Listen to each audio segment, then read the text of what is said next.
despite losing those games. And then they dropped that last game to Memphis, and that's what ultimately they needed one team to slip up in front of them and not to slip up against Memphis.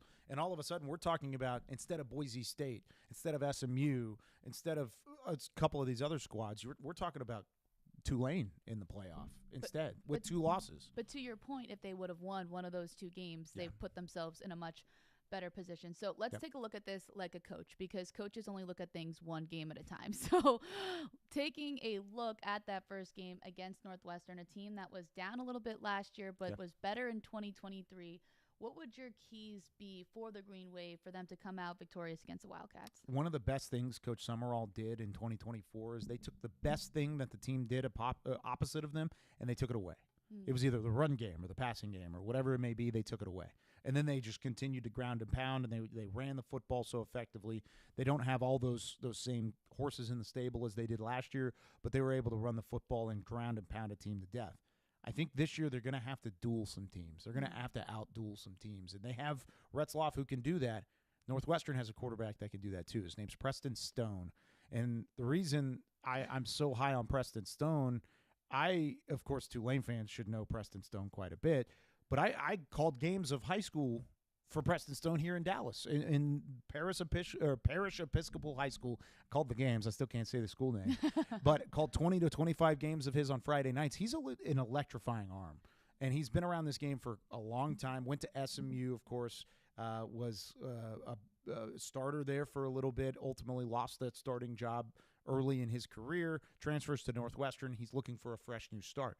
What better way to have a fresh new start than to make an impact at home against Northwestern? And so Preston Stone, who's, of course, well-known in the South and well-known around these recruiting circles, he's up there in Chicago looking to play a big role in this matchup. You cannot let him get rolling because he's about as cerebral of a passer as you're going to see at this level.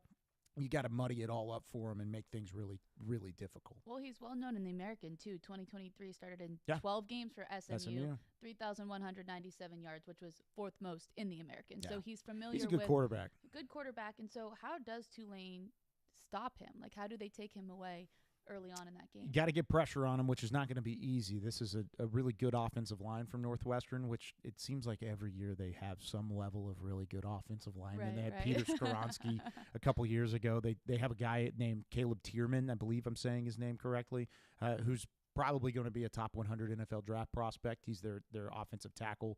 Got to get pressure on that offensive line. And Tulane did that throughout the year last year. I remember specifically some of those games against Kansas State, game against North Texas, teams weren't able to block up the front seven from Tulane, and they're going to have to go back to that well over and over again, muddy up the pocket as much as possible. Linebacker play was a big thing for Tulane last year. If you can get some of that similar look from the Green Wave in 2025, I think they'll be just fine in this matchup. They'll start with Northwestern. They'll have the other difficult non-conference games. That's how they're going to continue their success and hopefully make the CFP. They have to tackle those things first. Another team that was also in the CFP conversation throughout the year were the Navy Midshipmen, and they're a team that I'm very excited for because they have a lot of seniors coming back, and head coach Brian Newberry talked about those seniors at Media Day. There's a different level of confidence with our team right now. It's not an arrogance, it's not an overconfidence, but it's a little bit different feel. There's a higher expectation in our program right now, but really, really high standard. Got great leadership. You talk about Blake Horvath, tremendous captain for us, Landon Robinson, really the entire senior class. I mean, we're a player-led football team, which you always hope and strive for as a head coach, and so feel really good. That leadership's really pervasive, and our guys have worked their tail off, and they're excited. They're chomping at the bit. They're a player-led team, and that's the thing that I think stood out to me the most from what Brian Newberry said, and I think that's what you need, especially at the Naval Academy, right? Because these men are all leaders themselves, right? They're going to go on to lead the country in a variety of different ways. Yeah. And so when you're coaching a group of young men who are taught how to be leaders every single day, you can't be too controlling or too hands-on. You need to have the leadership come from within, and I think they did that last year. They faltered a little bit, and I think that if they can learn from those mistakes, this Navy team's going to be really good this year. Did he say Blake Horvath? I think I've heard of him. Did he say before. Blake Horvath? He did. He's say that. back? He's back. Horvath for Heisman is still alive? Back and better We have than an ever. opportunity to see Blake Horvath back with the Navy midshipmen. I'm ecstatic about all of that. I cannot wait to see the Sling T ride again and get after it one more time. I love how this team is proud again, too. You mentioned all the leadership elements. That's all great. I like when this team just gets nitty-gritty and plays some downright nasty football, and that's what they did at the end of the year. They found their stride late. They, of course, had those big wins over Memphis early in the campaign, but then they take down a couple big-time players down the stretch and then end up winning their bowl game against Oklahoma in the Armed Forces Bowl. This is a team that is built to win now. You've got all those weapons back. Alex Teska, yes, he's back. Eli Heidenreich, yes, he's back as well. The Sling T is alive and well, and I can't wait to see what new wrinkles they're going to have in the mix in this one, too. Well, I think that leadership and just knowing what it felt like to falter off a little bit, especially, I think there's an extra chip on the shoulder for the Navy midshipmen, and I'm going to tell you why. Because the other team that they don't like to talk about, and there was some beef on social media, ended up winning the American last year. Did. Now, Navy got some revenge in that Army-Navy game, and you saw that excitement, that little bit of, hey, we're just as good as you come out in that game in December. But I think that Navy's going to want to finish this thing how they started it last year. And in order to do that, Blake Horvath needs to stay healthy. I agree. He is the one that this whole thing is built around. He is the straw that stirs the drink for the Navy midshipmen. The thing about really the Sling T and Drew Cronick, is the offensive coordinator again. All of this is great. Teams now know what you're bringing. It's no longer a surprise anymore. So there's an extra challenge to be creative, to find different wrinkles that are going to work, and to add more to the playbook. So I expect this team to not only, with all of those veterans returning, have similar success on offense, but they're going to show more creativity to get to that new level of offense. This is, remember, Navy, yes, they had the Sling T and all the fun that we had last year. Army was the team that won the better games, won the bigger games, except for Army-Navy. We'll make sure that's out there. The midshipmen wouldn't let me forget anyways. I was going to say, do you want hate comments in your DMs No, right they now? won that game Right? too. Don't worry. They won that game. They won their bowl game. They won the big games late. But in terms of record, it was still Army. Right. That was the better team last year, and they won the conference title as well. Navy has the same opportunity to do everything that Army did last year, and maybe more because of the schedule that they have at hand. I want to see the creativity take a step up because teams will know how to defend it, or at least they think they know how to defend it, change all that, do something different, and keep them off balance. But I think that's what makes Drew Cronick so good, and I think that's why we were so excited to talk about him last year, was because he did add in all of those wrinkles. That was like show one last year Yes. that I was saying, watch out for the Sling T. Yes. And then it worked out, and it worked out the way it did. It's the official term for all of those college football traditionalists out there is the wing T spread. Wing T spread, but it's way cooler to call it the Sling T. I like Sling T a lot Thank better. you. I think that it's... I didn't come up with it, but I just love it. I think it sounds cooler and it's easier Thank to you. say. Everything that you just said hurts my head. There's already too Wing many T words. spread. Wing T. Anyway, Sling T It's is not what the we're same. going with.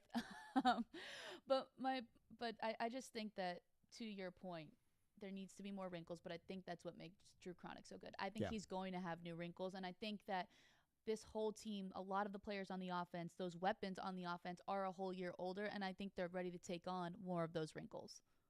Can I add a... You're raising your hand. That's why I stopped talking. Can we have a conversation about this defense, too? Oh, yes. Because they were really good last year. At certain times, they gave up points. Right. I'm a little concerned. They don't have the same talent returning on that side of the ball. Offense, I have no problem Yeah, with. we're good. I'm good on the offensive side. But we've seen in this conference before, there are teams that have really good offenses that don't necessarily have great defenses, and they haven't finished well or fared well in the past. So I want to see this defense step up, and they've got a tough stretch at the end of the season. That's going to be a monstrative stretch. 3 games in 4 weeks at North Texas, at Notre Dame, at home against South Florida, and then at Memphis. It's about as tough of a stretch at the end of the year, not at the beginning of the year where you're still fresh and you're not banged up at all. You're going to have to go into those 4 games healthy to have a shot at winning all 4 of those games. Right. They should win a couple of those games. They will be favored by against North Texas on the road. They should win that game hands down. However, At Notre Dame, probably not. At home against South Florida, who knows what South Florida is going to be at that point in time. And then at Memphis, probably not. So you're going to have some back and forth there down the stretch. And that defense is going to have to step up and get better as the season goes on. I want to talk about the defense in just a second, but I also want to look at that Notre Dame game because for me, I think that was a turning point in their season last year it was. because of the way that they got banged up against Notre Dame.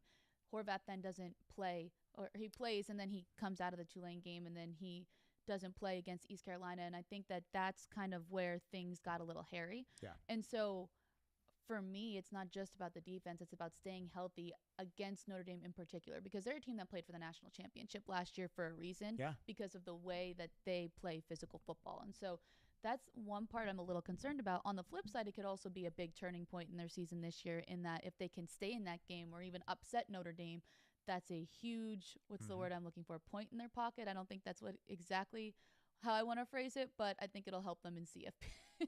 Notch in their cap. Notch in their belt, right? Or isn't that whatever? A belt notch is a thing, yeah.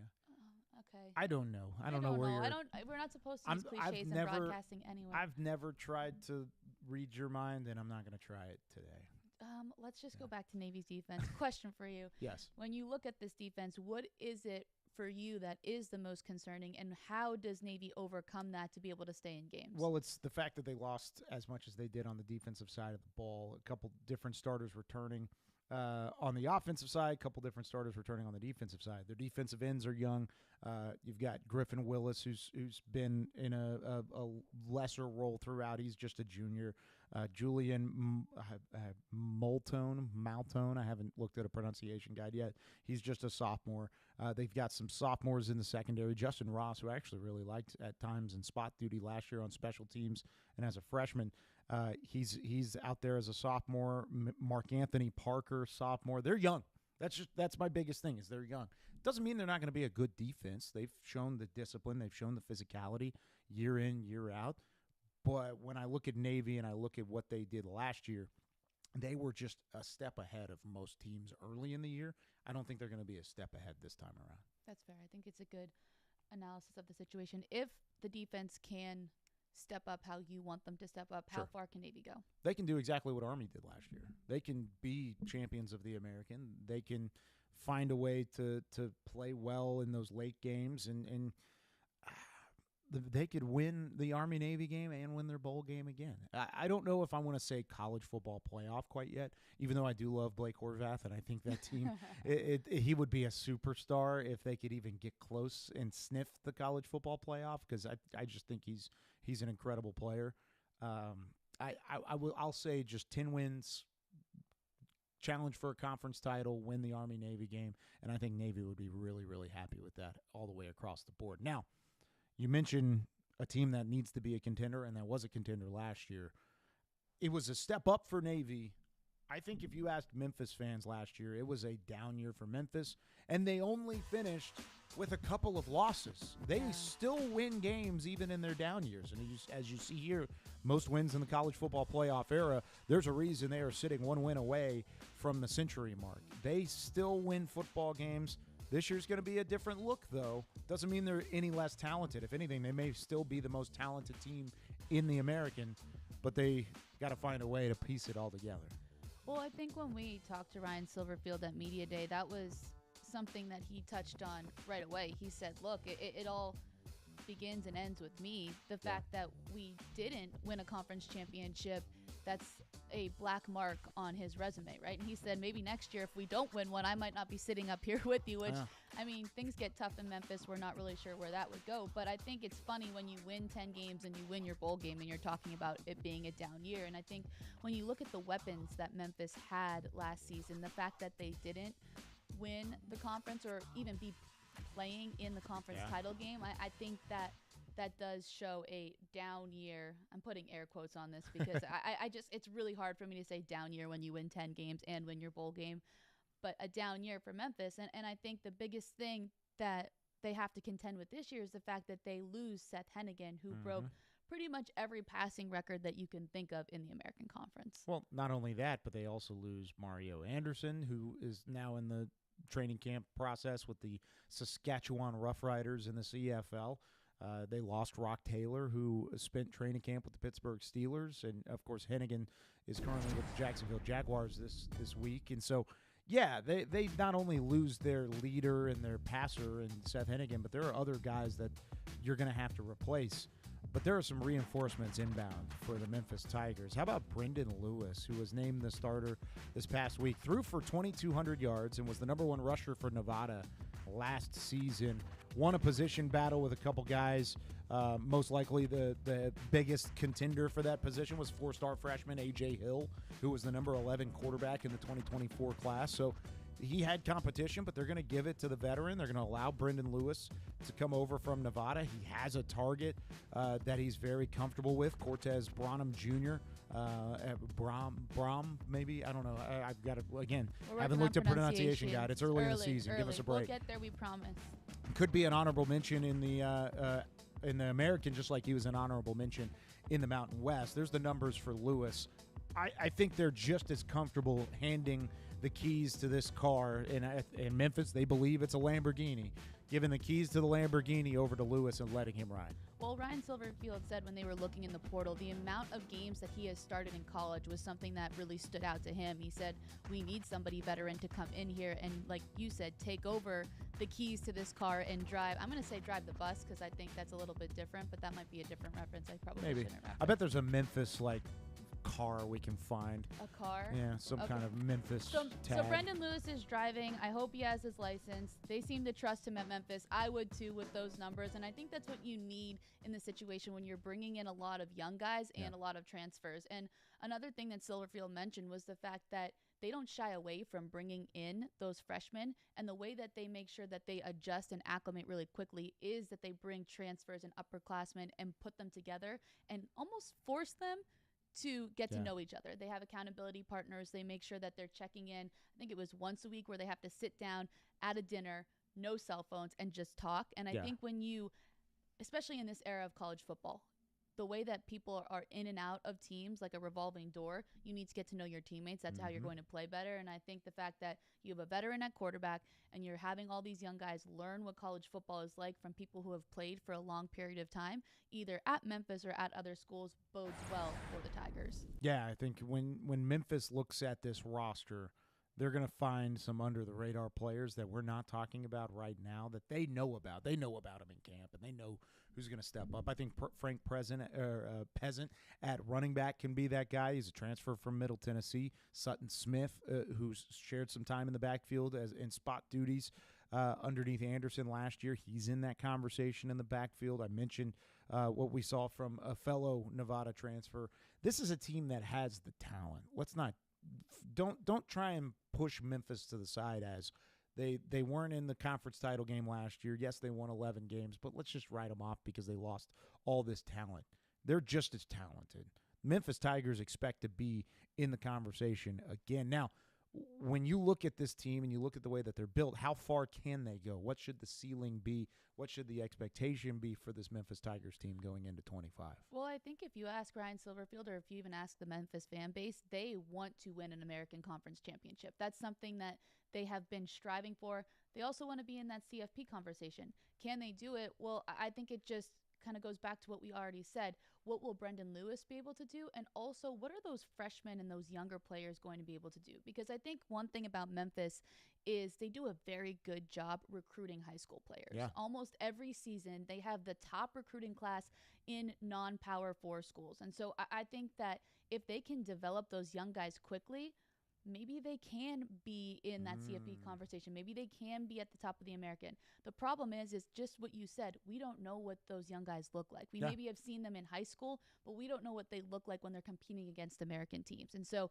ask me in week 3 and I'll give you a better answer to what I think Memphis can be. But I really do trust in the way that Ryan Silverfield and his staff develop players. And I think if they do what they normally do, Memphis is in the conversation for a conference championship at the very least. Yeah, I'm looking at guys like A.J. Hill, who, of course, was the top guy that they could have found in the draft, or in the recruiting process through that entire recruiting class. Xavier Johnson, wide receiver out of Richland Hills, Texas. He's a really good player. Xavier Thompson was a 3-star corner out of Pensacola, Florida. They have guys. You got to keep them, and allow for them to develop.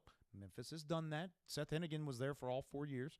They've allowed those guys to develop, and they end up with those opportunities. Rock Taylor is one that's another good example of somebody that they were able to take from a relative unknown and make him into an NFL caliber wide receiver.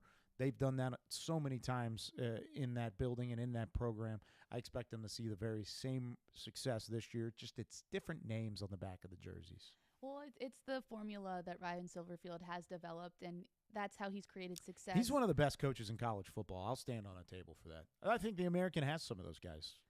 I won't say all of the names, but I think there are 6 or 7 coaches in the American that are some of the best and should be considered some of the best developmental coaches in all of football. Well, Ryan Silverfield has built that program at Memphis, and another coach in the American who has been building his program is Alex Golesh at South Florida, and he does that by playing some tough non-conference schedules. Tough. A little tough.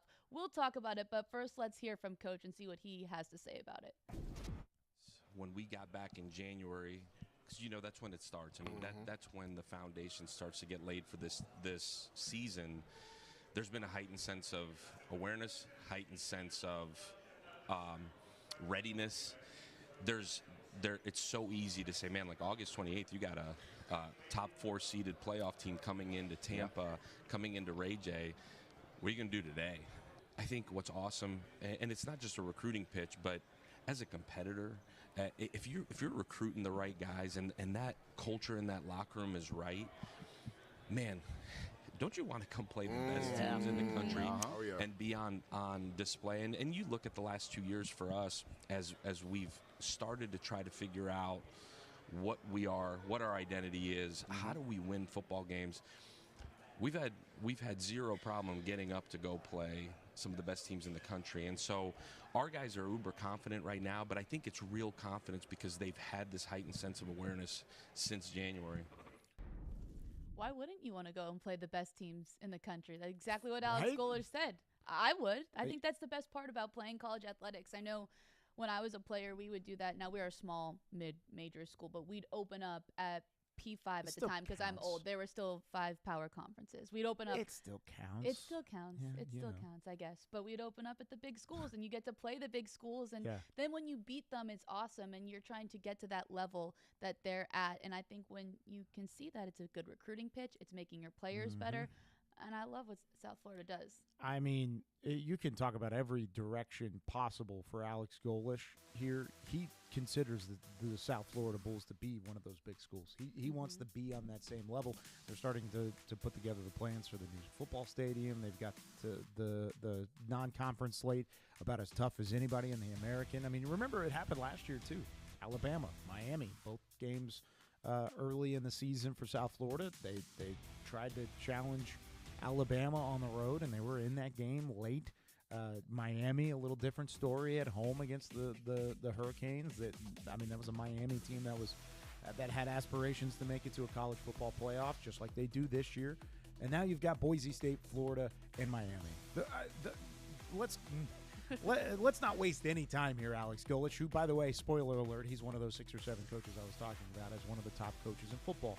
His teams get better and better as the season goes on, which is funny because when the season starts, they play some of the best competition and the best teams in college football.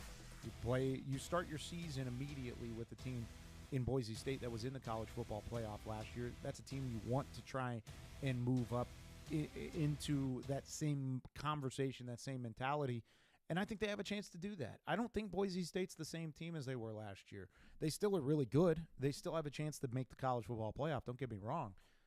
I think Boise State is not the Ashton Jeanty Boise State team. This is a different identity for the Broncos, and they're going to have to try and find it just as the South Florida Bulls are trying to find it in week 1. Well, Ashton Jeanty is gone, as everybody knows. They returned their quarterback, and they returned a couple key components of that offense. Maddox Madsen.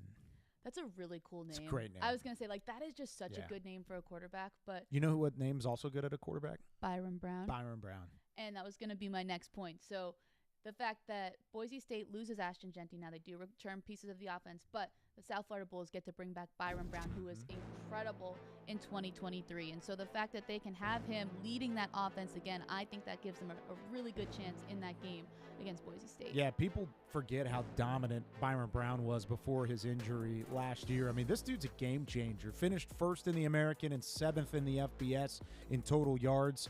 Total yards per game, 318 yards per game. He passed for over 3,800 total on the season. He was first in the American, 12th in the FBS in points responsible for. That means I scored more points than you. How do you win football games, Maria Trivelpeice? You score more points than the other team. So that means Byron Brown's pretty darn good at what he does. He also was, along with Jaden Daniels, who, if I remember correctly, won a Heisman Trophy. I think he's pretty good. And He was did the pretty number- good in the NFL Yeah, too, right? he was one of the rookies of the year. Jaden Daniels and Byron Brown were the only two quarterbacks in the FBS back in 2023 to throw for 3,000 yards and rush for over 700 yards in that season. So the fact that he's back, he's healthy, he has an entire camp to get Alex Golish's team back on track. I think this is a team that has a shot to not only beat Boise State, but to win the American as that dark horse American contender that we mentioned at the top of the show. And I'm going to go out on a limb here. I think Byron Brown might be the best player on the field when they play Boise State week 1 this season. I don't think you're wrong in saying that. I want to see how he looks back in game action because we've been watching all the reports from camp, right?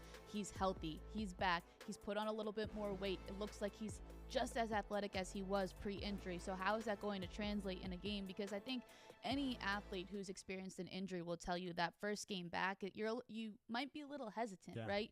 The last time you stepped on a field to compete, something didn't really go too well. So you have a little bit of that anxiety coming into that game. But if he can push past that, I think he gives South Florida a great chance, not only in that game against Boise State, but the entire season. Well, how do they take that next step? How do they get to that point? And I think you and I might have the same answer here, which might be the same answer for every college football team in the country. I know. I'm going to say stay healthy. Yep, and I think they were not healthy last year. Exactly. And I think that we saw spurts of them being really good. I think even when I joined the show a couple episodes in last year, they were one of my candidates that everybody kept laughing at me because I was like, I think they can be good, but they were just banged up at different points of the year.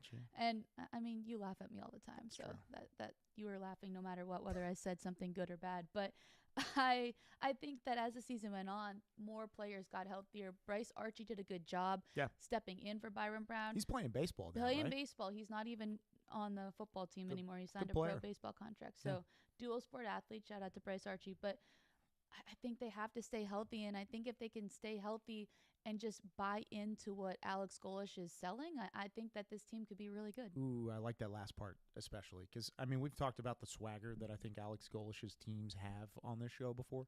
He just has a mentality about him. I mean, he's one of the nicest guys to talk to off of the field. But when you get in between the white lines, he is a football coach. He is a ball coach.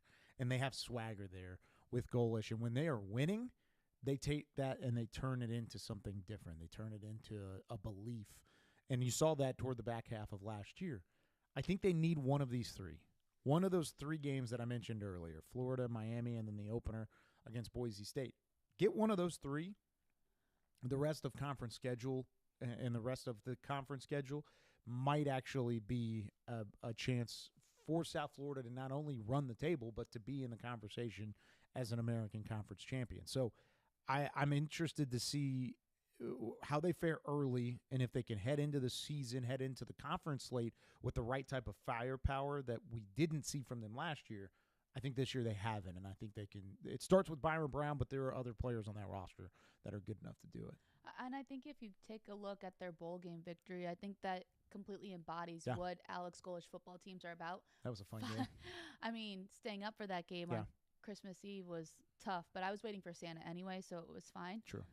But 5 overtimes and just finding a way to win. And so I think that they have that extra grittiness factor. They're well coached. If they can stay healthy, I have a lot of faith in the Bulls. Can we move on to a team that also got better as the season went along last year and also rallied around their head coach? How about the East Carolina Pirates? The Pirates of East Carolina, a team that was really on the brink of disaster early in the season. Then this gentleman, His name is Blake Harrell, is interim head coach, named as the interim head coach, takes over, and boom, they're in the conversation for a bowl game, go on and win the bowl game as well. I think they were one of the better stories last year going into that military bowl, won the games that they needed to late, and then ultimately had a good season, turning around from 2-10 in 2023 to 8-5 last year, and they get their quarterback back as well. They're 3-4 when they start when Blake Harrell takes over. Yep. They win 4 of the next 5, Yep. and I think a big reason for that was just the way that he brought the team together. I talked about South Florida buying into what Alex Golesh is selling. Well, East Carolina did that with Blake Harrell. In particular, the seniors, they bought into what he was telling them was going to work, and it did. And so now he has Caden Hauser back, who did a good job last year. He needs to limit some of those interceptions. I think that's a big key for him coming into this year. But I think the fact that they have Caden Hauser back, they have Blake Harrell back, and they get to open up the season against the team that they ended with last year. Yeah, they turn around and they get an opportunity to start the year in a big way against NC State.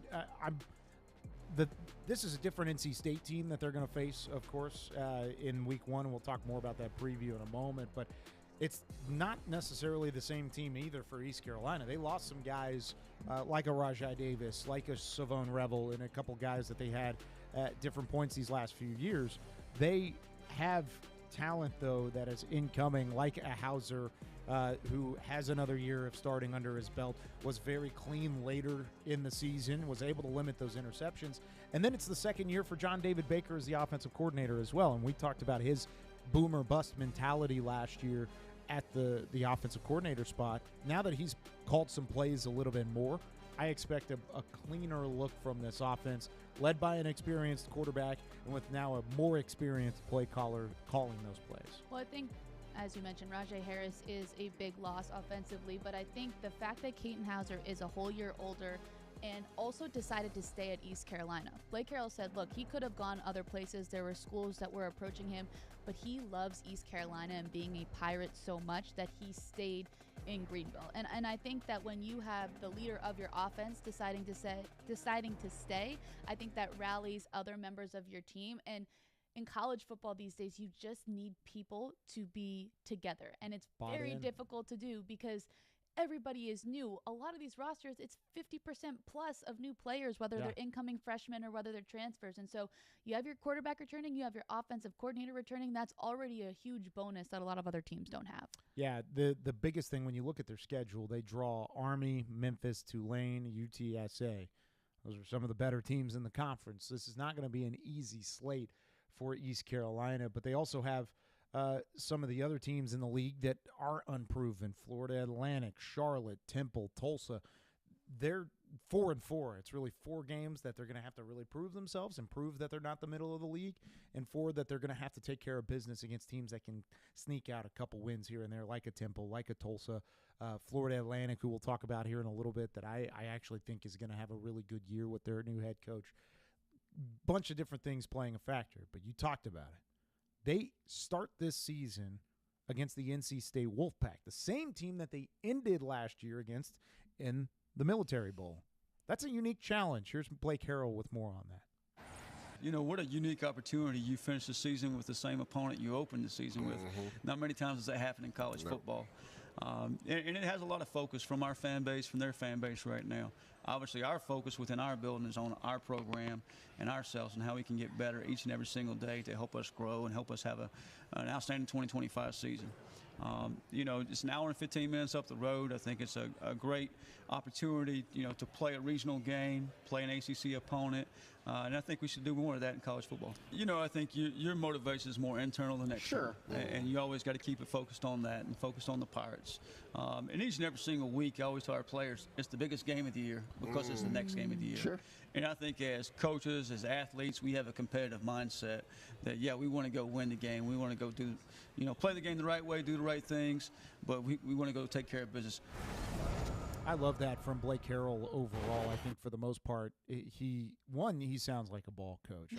I love hearing I was him thinking talk. the same thing, like the accent. It just like Love all fits. I'm like, yep. Yep. He should have been on Friday Night Lights. He would have been better than Coach Taylor on Friday Night Lights. Okay, now you're going to start some debates in the comments. I can't Everybody wait. tweet That's all at I'm him. here for, is to stir up debate. Yeah, we love that. No debate. This East Carolina team looks to take a step going into 2025, and they're going to have a really good opportunity week 1 against NC State. We mentioned Hauser. We mentioned you talk about what you had last year with Rajai Harris and what he had at the running back position. Harris, 200-plus yards and a touchdown against that NC State team last year. You don't have that anymore.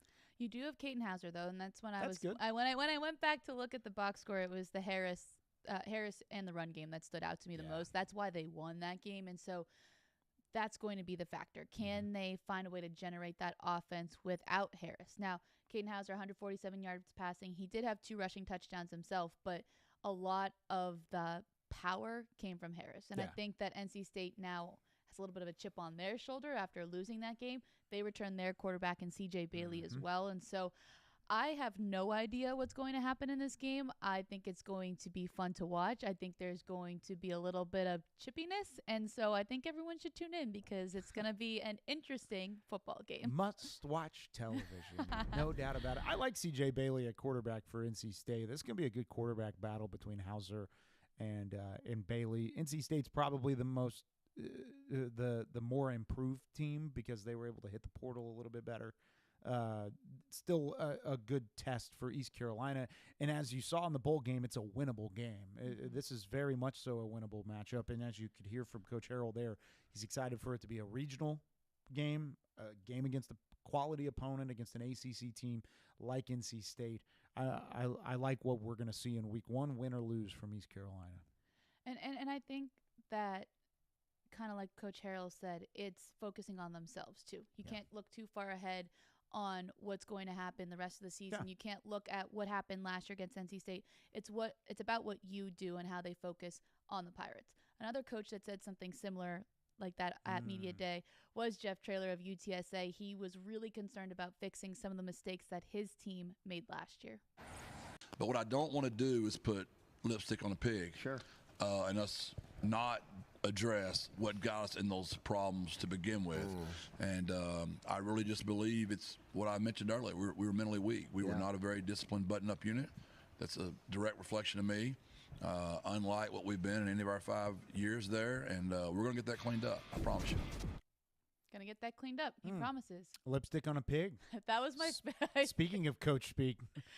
That was one of my favorite quotes though from Media Day because that was like late in the day. Like we had talked to a lot. Have you ever heard that before? I've heard of it before, but it was just we were talking about like something so serious. And you know when you've been on TV for like a long time, or like the best way I could equate it for if you haven't been on TV for a long time, you are a young kid at a sleepover, right? And it's like 2 a.m. and you're like 10 years old and the sugar is kicking in and everything is funny because you're a little bit delirious.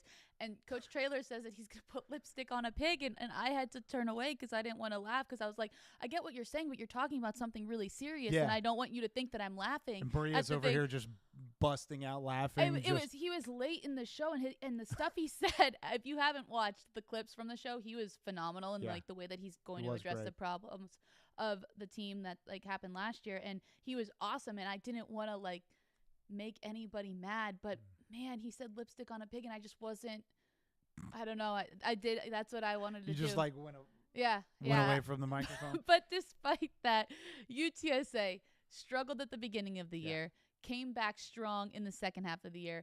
What that clip is getting at is Coach Traylor talking about at the beginning of the season, some of those mistakes that were made are what led to them not having the season that they wanted to.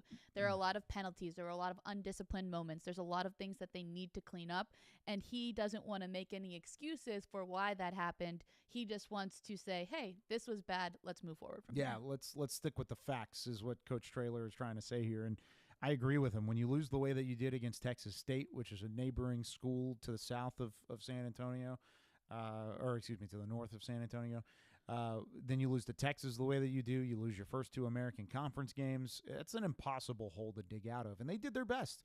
They did their absolute best to dig out of that hole late in the season. It started with Owen McCown and what they did there. They pushed to finish the year. In the way that they played down the stretch was how they expected to start the year.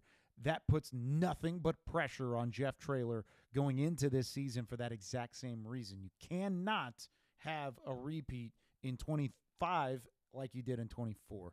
You know that you got off to a slow start. You know that it wasn't your best football early. So if you don't play your best football early this year and you know that you're not going to get off to a hot start this year, that's pressure on the coaching staff, and he said it himself in that interview. I put it on me. There are a lot of people that are going to put it on him early in the year. Well, he took responsibility for it. He said it starts with the coaching staff. Yep. And one of the key phrases that he kept using was that we were a mentally weak football team, and it's because it started with me. He said there were some things that he needed to be more disciplined in. He needed to look at the details more like he did in his first few years at UTSA. He said that he felt maybe he got away from that a little bit, and so this season they're coming back stronger, paying attention to more of those details. But as you said, it does start with Owen McCown, and one thing that Traylor said is a big reason why a lot of good players on the offensive side of the ball returned are because they believe in Owen McCown and what he did last year and what he can bring to the team this year. Is he the best returning quarterback in the American except for maybe Blake Horvath? I'm going to take Horvath out of the equation.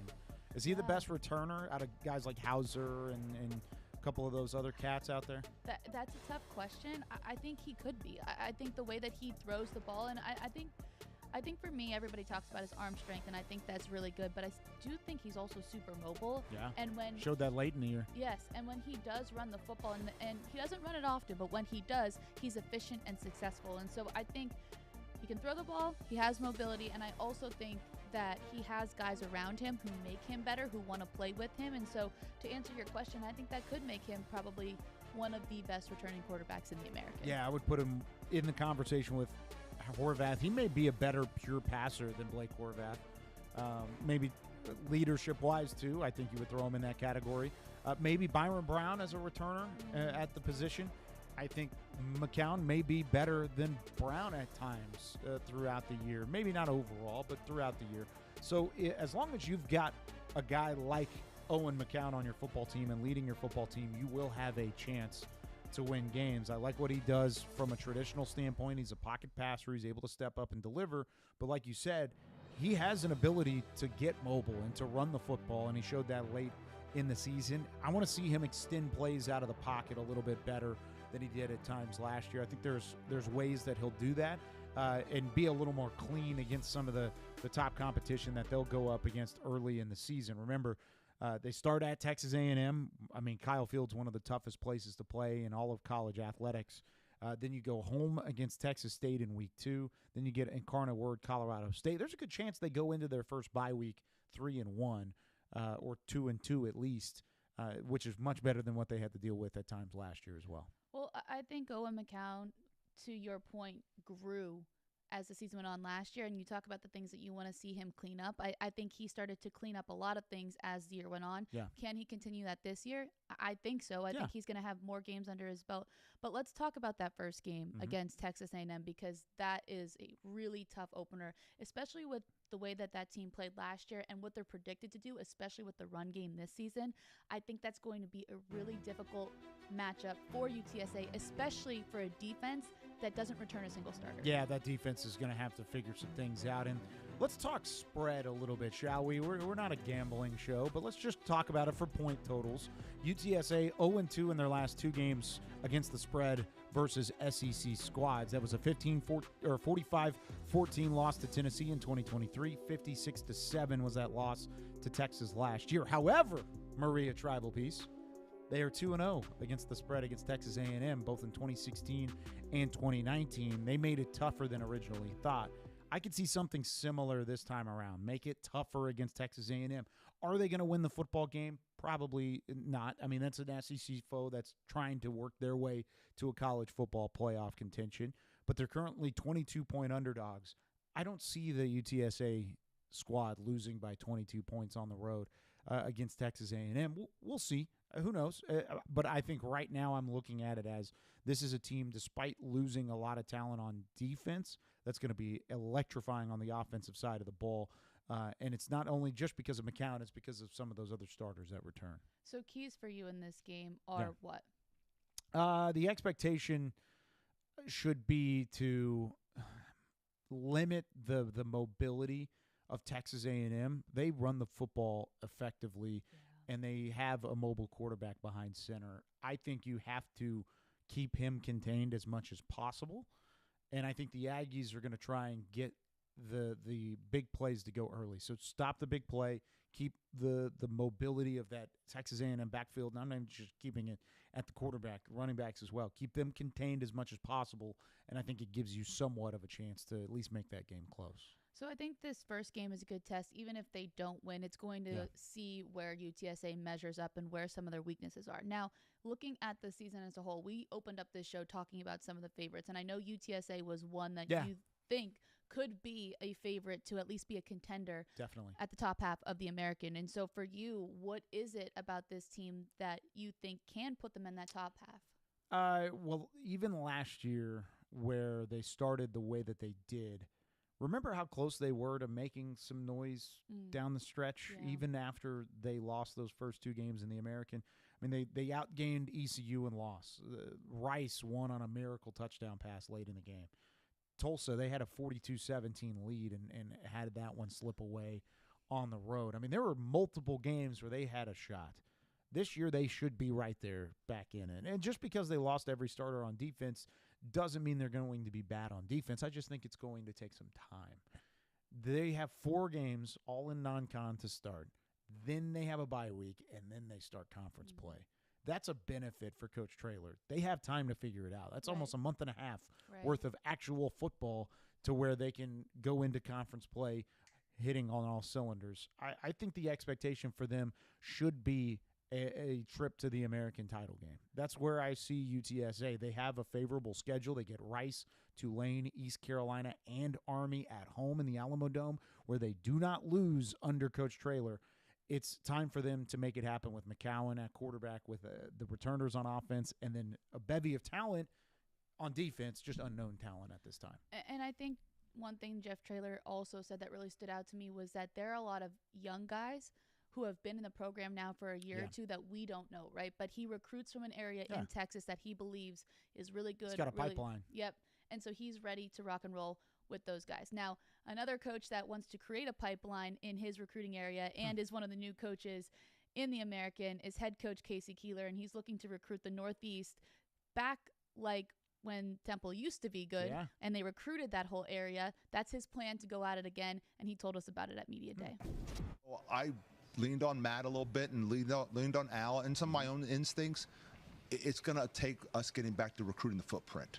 That Connecticut down to Virginia out to Ohio. And I did a study, the 2015 team that beat Penn State. But I think it was 124 players that had in the team, like 104 were from that footprint. And so we'll go into Florida, we'll go into Georgia, we'll go into North Carolina, absolutely. But we're going to put our resources into that footprint. And, we've started off already committing a very high-level class. And, again, a lot of that's been because we've put a lot of resources into a great football area, the Northeast. Great football area in the Northeast. I was just looking up his recruiting class because I'm interested to see how many recruits he found out of that clip. Well, he's from the Northeast. He grew up, went to high school in Emmaus, Pennsylvania, about an hour outside of Temple. And not only has he been recruiting that area with the high school kids, and that's what he's going to look to do in the future. I'm going to give you an example already of how he started his recruiting in the Northeast. The team that they open up with, UMass. Yeah. Casey Keeler's taken their top linebacker, Jalen Stewart. You know where Jalen Stewart's from? Close by. Bethlehem, Pennsylvania.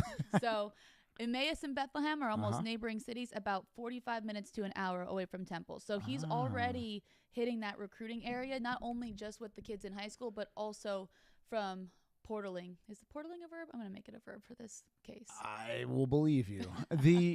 I'm going to add to this a little bit. I just looked this up. I'm reading this verbatim online. This is the recruiting class prior to Casey Keeler. I'm just going to read off the states in which they're from. Florida, Maryland, Florida. That's the top 5 guys. See a trend there? Yep. It's not Pennsylvania. That's not Northeast. Florida's not in the Northeast. And for those that geographically are challenged, not the Northeast. Not the Northeast. Here is the first recruiting class for 2026. So not this year, but next year, just showing that Casey Keeler already has his hands on this thing.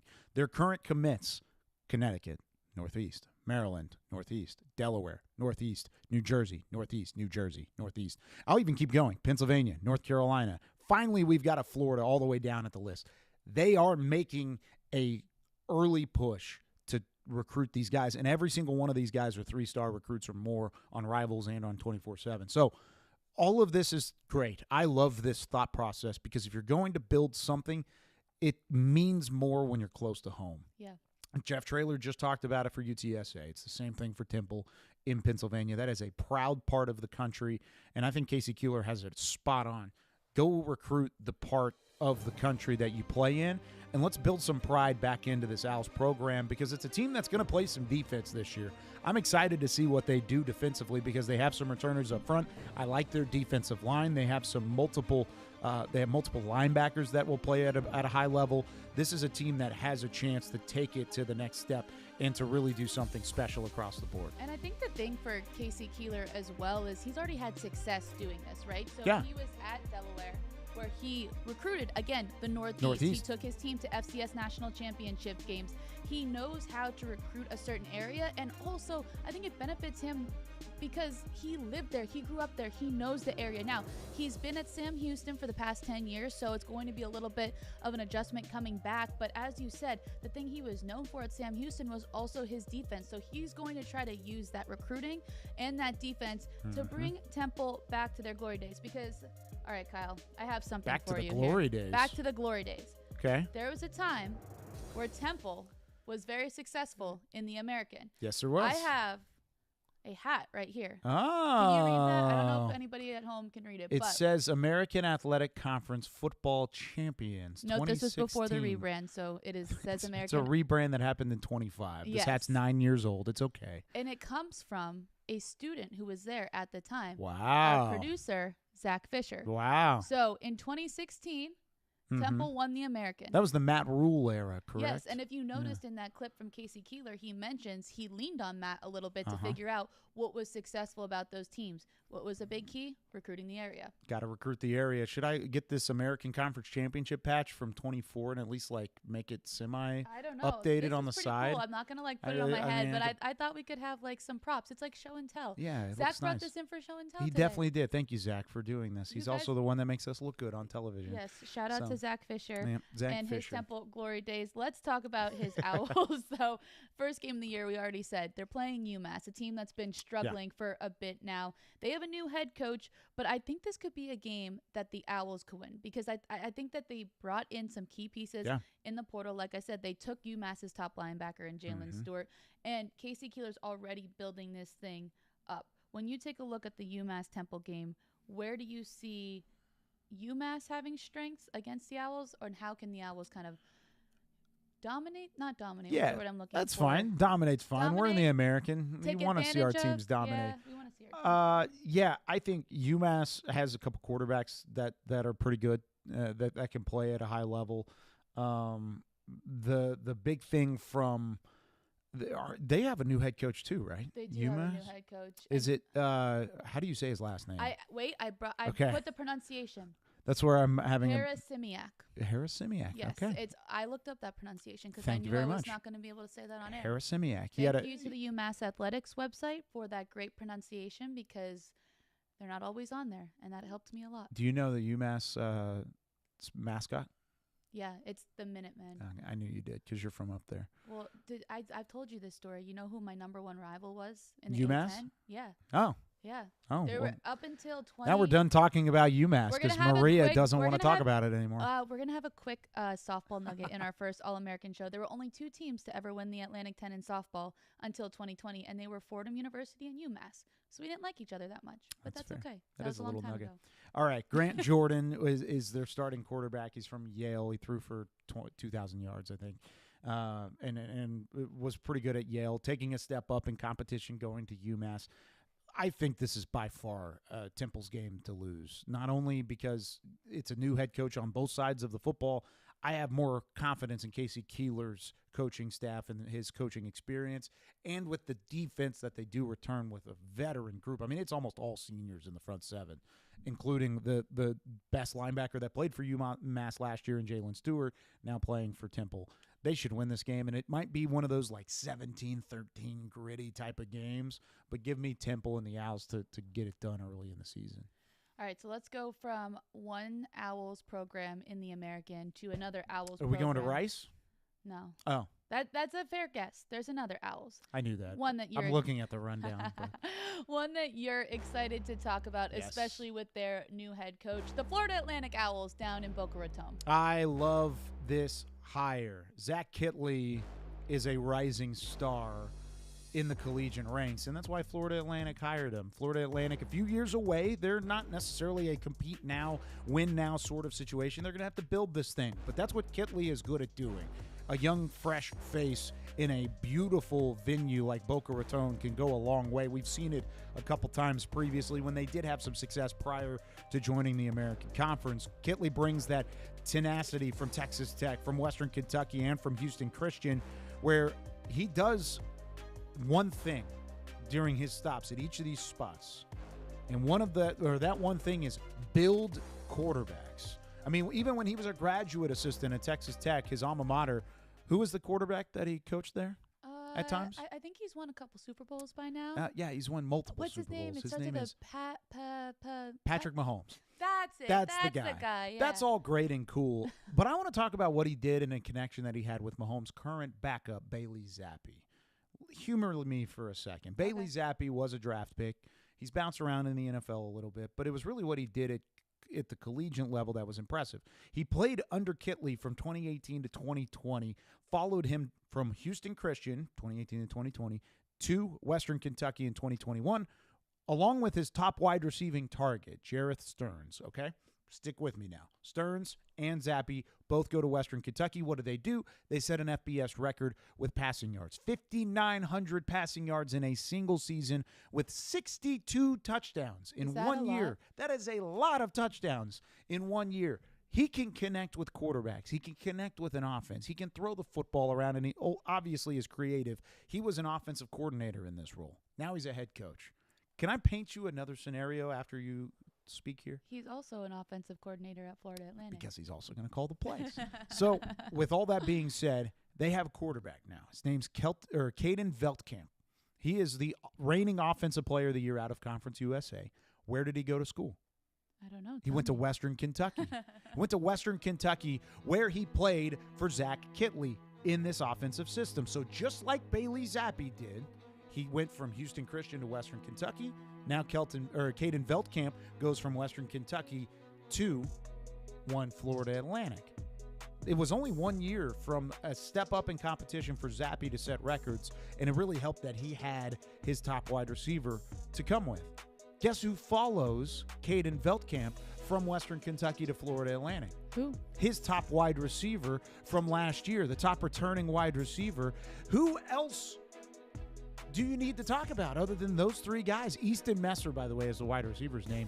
Leading receiving threat last year from Western Kentucky. He is now there with Florida Atlantic. This is a team that's going to throw the football around, and I don't know if the American is quite ready to see exactly what they've got in store. So, remember back in high school math when you had to do proofs? Yeah. You know what I'm talking about? Mm-hmm. That literally sounded like a proof. Thank you. This happened previously, and then here comes Kittley doing it again. So we know what the success level was here. Is the proof going to line up that it's going to have the success level here in the American? And so I think it can. I think the offense, with the way that he's going to call the plays, he's still in control of that. When we talked to him at Media Day, he said, I'm not ready to give that up. Yeah. We flat out asked him, we're like, you going to call the plays, dude? And he's like, absolutely. He's so like, I'm calling it. Not ready to give it up. He's going to develop quarterbacks. The proof system is in action. Will it be successful? I think for me, the biggest thing that I'm worried about with this Florida Atlantic team is the defense. That's where I have more of my question marks. I of course. don't think there's any doubt that the offense is going to be good for Florida Atlantic, but can the defense keep them in games so that the offense can do what it wants to do? This team reminds me a lot of what North Texas was last year. Yeah. Transfer quarterback, has a lot of connection with the current head coach and with the offensive system, and they have the weapons on offense, and they're going to put up points. Can they stop anybody? And that's where I'm at with Florida Atlantic. I think this offense is immediately going to take a step forward and might be one of the best offenses in the conference here in 2025. But can they stop the other team? That's the biggest question for me.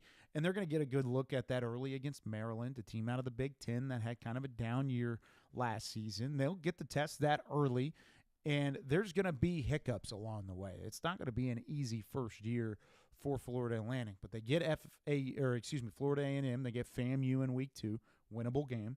Then they get FIU, winnable game in week 3, a bye week, and then they go on this stretch of conference runs, which is Memphis, Rice, UAB, South Florida, Navy.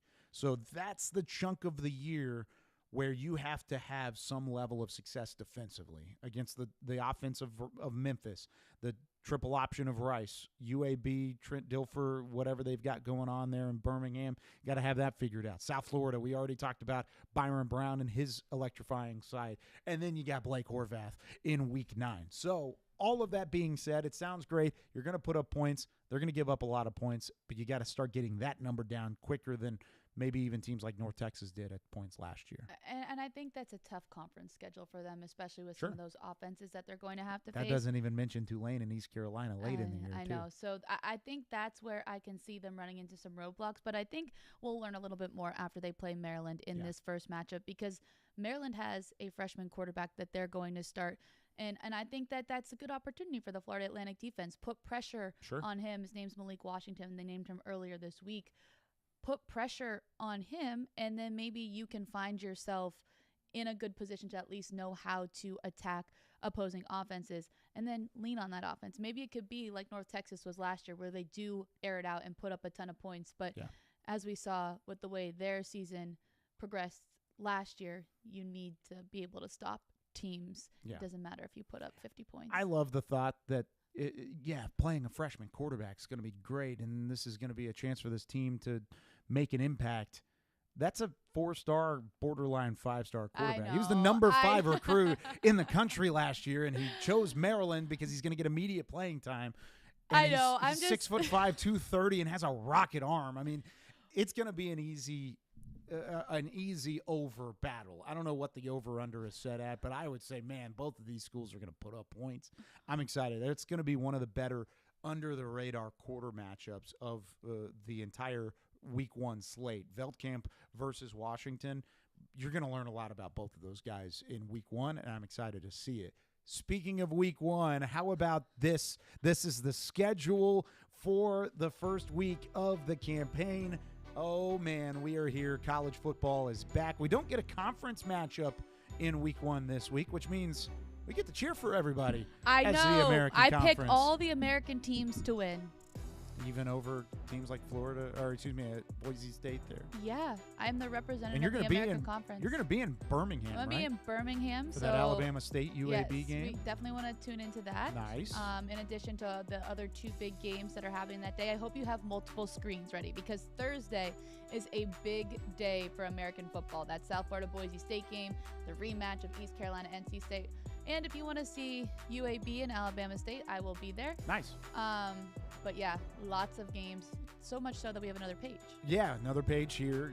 We talked about a lot of these games already. Florida Atlantic, Maryland, that Northwestern Tulane matchup. Preston Stone and the Wildcats taking on a Tulane squad that has not named a starting quarterback at the recording of this show. Memphis taking on Chattanooga. That should be an early win for the Memphis Tigers. And then we got a third page because, we're special. Lamar, North Texas, Rice in Louisiana. Rice gearing up for a big Week 2 matchup in a crosstown rivalry against Houston.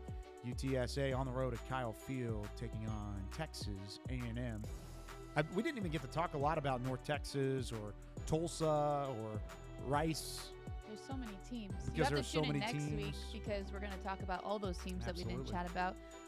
I'll also be at Lamar, North Texas. Nice. So want to tune into that one. Busy week for you. Very busy week. You get those airline miles up. Get the airline miles. I'm going to get to be in a lot of football stadiums. But in addition to that, I have my iPad, my computer, and my phone. And I'm going to pay for the Wi-Fi on flights to watch. Yeah, so I hope everybody. Can't hide money. I hope. Can't hide it. I hope that everyone is as locked into American football as I will be the next couple of months. When you travel, do you suit up? Do you do like the media or the big social media fits where you've got like you walk off the plane, you've got your Louis bag or you've got your designer clothes. Do you want to know what I wear every flight? Sweatpants? Sweatpants. Yeah, I don't blame And you. you know why I wear sweatpants? Because I'm on planes so much and I just have intense anxiety that like bad things are going to happen.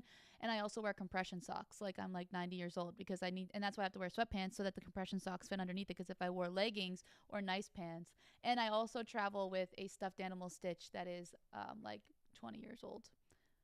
Anyway.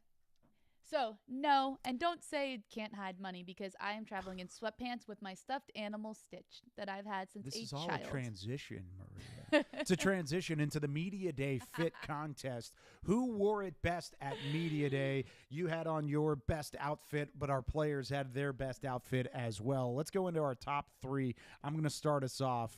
I'm going to start with the Navy, or excuse me, we're going backwards first. East Carolina, look how clean this is. Just the nice, clean suit. I like the shot, too, with the sunset in the background. East Carolina is my number 3 spot in terms of the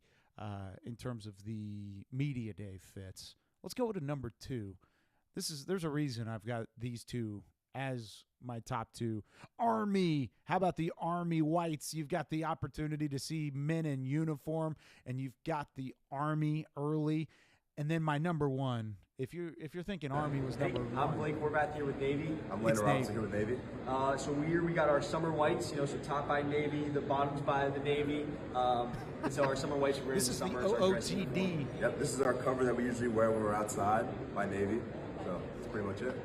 Wait, it's not done. Quick pose. What's your pose? Do you stand at attention when they ask you to pose? Like when I get off the plane with my Stitch, I definitely don't stand at attention. I mean, I'm not in the Navy, so no, I'm good. I would if they asked me to. If Blake Horvath's like stand at attention, I'd be like, yes, sir. It'd be done. I just like laugh every time I watch this. Like, this is great. Shirt by Navy, pants by Navy. It's not Old Navy. Not it's Old Navy. No, Navy. Navy. Yeah. But that's my number 1 fit. I mean, of course, having the service academies in the American is just iconic. And so the fact that they show up in uniform, I think is just one of the coolest little tidbits of tradition of Media Day. And I had to give some love to the Service Academy. I know. It was hard to pick. And when I was looking at them, too, I love it because it just stands out, right? Yep. Like everybody else has great fits. And that being said, I'll take a look at my top 3 as well. So I didn't go with any of the service academies here, but starting with Memphis, like the nice printed suits. That blue suit on the right is I know. clean. And I'm all about the matching, like the pocket squares with like the tie or the bow tie, like 10 out of 10 when you can match, because I think I struggle with matching half the time. So I'm going to wear a full suit in next week. I think you should, matching tie and handkerchief. We'll see if you do it as well as Memphis. Tulane did a good job as well. They're my number 2. Nice. They also have, I like the ties here, like a little bit of a pattern on it. Just looks very like clean cut, big. Who big knew fan you were of getting it. a Project Runway edition of All American today? Oh yeah, well it's a part of our job too. Is it? Yeah, like I had thought a lot about my outfit today. Like my outfit was not by Navy, it was by White House Black Market, but same thing. You never heard of it. Moving on to my number 1, Temple. And I like this because there's just like the cultural Don't laugh at me. I want to break down my fits. Keep going. Okay. I'm not I like Temple because Evan Simon showed out, but then his teammate also with the beautiful white cultural aspects showing up at Media Day. I loved it. That's why they're my number 1. Anyway, are you done making fun of me? I'm not making fun of you. I'm just enjoying your breakdown. That's all. I'm going to do a fit on my social media. I'm going to break down my fit later on. So everybody but OOTD? Kyle can tune in. Thank you. Yes. I appreciate it. Can I tune in to top place? Yes, let's do top place. Let's tune in to top plays. Let's start things off on the soccer pitch because, of course, soccer season is underway, and we have plenty of soccer for you today. Let's go to Rice. How about the Rice Owls? They know how to play some soccer. I want to see a big save here. Can we get a big save? It's not a big save. Oh, no, it's not. There's multiple saves. And then Mariana Elizondo, she will be the one to find the back of the net. You know what they say, Kyle? If at first you don't succeed, try again. I like it. Rice is a team that I think you should keep an eye on in the American season. Boom. Boom, boom, and then here it comes. Double boom. You got to be ready. Boom, boom. Got to be ready. All right, let's go on to number 4. How about South Florida playing heads up for an early goal. The number 4 play on the roster this week. South Carolina Bulls. Mia Rhoda flies in, takes it away, and scores. Just a mishap from the goalkeeper. But like you said, heads up. That's a freshman, Mia Rhoda, coming in, taking that ball away. Now, the Bulls did end up losing this one, but that I was going to say, were they on the road to victory? No, they tied the game, though. It was a good match, but you wanted some saves, so I'm going to give you some saves. I love saves. You love saves. Yeah. So Good goalkeeping play is hard to beat. We'll take this one to Temple. Tonson Bino is the goalkeeper. Boom! Kicks it away. Wow. Big save. That's a shutout. That's Temple what I wins want this to one. see. I like that. How about that? That's aggressive. That's a boom or bust type of move, because if you don't get it there, you're in trouble. She said not today. Nope. There's another save, but it's not the next play. It's our number 1 play. We have another goal coming up in our number 2 play. You're telling me the this week. isn't a save? This is not a save. I said number 1's a save. Okay. Alex McKay of Memphis. Memphis, very good at women's soccer. She falls down, still able to score the goal. Did you see they beat a team, Kennesaw State, by more than 7 goals the other day? Yeah, they're insane. They are really good. They're this is very why. good. I mean, that's a powerful shot, falling backside with the right foot like that. That's not easy to do. But Memphis does that on a normal basis. That's the Memphis Tigers for you. It's just the standard That Memphis is the women's standard. soccer. You know, when we said like Bryson Daly, very good at football, Yeah. like when we break it down, Memphis, very good at women's soccer. Since this number 1 play is the save, can I take it? You could take the number Let's 1 play. highlight some goalkeepers, shall we? This one from UTSA, Jasmine Kessler. You do everything you possibly can to keep the ball out of the net. And this one, swoop, saved over the top. That was a beautiful shot, by the way. Give credit to Houston where credit is due. That was a shot on goal, and that is not an easy save. But Kessler says, no thank you. I said I think that she should try out for basketball in the winter. I think Karen Aston can maybe use her in the post. A Jordan Jenkins type player in the interior. Yeah, super athletic. We can make that happen. I don't know. We'll have to put a call in, see what happens. UTSA, Jasmine Kessler. Number 1 top play in our first episode of All-American. I can't believe it. The first of many, unless they cancel us. I mean, the only reason we get canceled is if you say something, because you say some cancelable things, maybe. When have I ever said that? Well, you say mean things. What? You No, made I fun have of you made fun not. of my outfits. I'm just telling you. I'm telling our audience. Kyle picks on me. He makes fun of my outfits. He makes fun of my stitch. All of it. My kids have a stitch that's I know exactly we're the twins, same now. except his kids are 1 year old. A year and a half. Year and a half, Year and and a I half. am much older than that. Yeah. So maybe you can make fun of me. We will be back very soon here on All-American. We're going to review what happens in week 1 of the college football season. We'll have a whole new fresh batch of top plays for you to enjoy, and then we'll preview week 2, talk about a lot of the schools. I know we didn't get to everybody today. It was a long show. We got to as many as we possibly could. We'll talk about some of those other schools next time around, and we'll continue to go in depth even further and further as the season goes along. Hope you enjoyed episode 1 of All-American.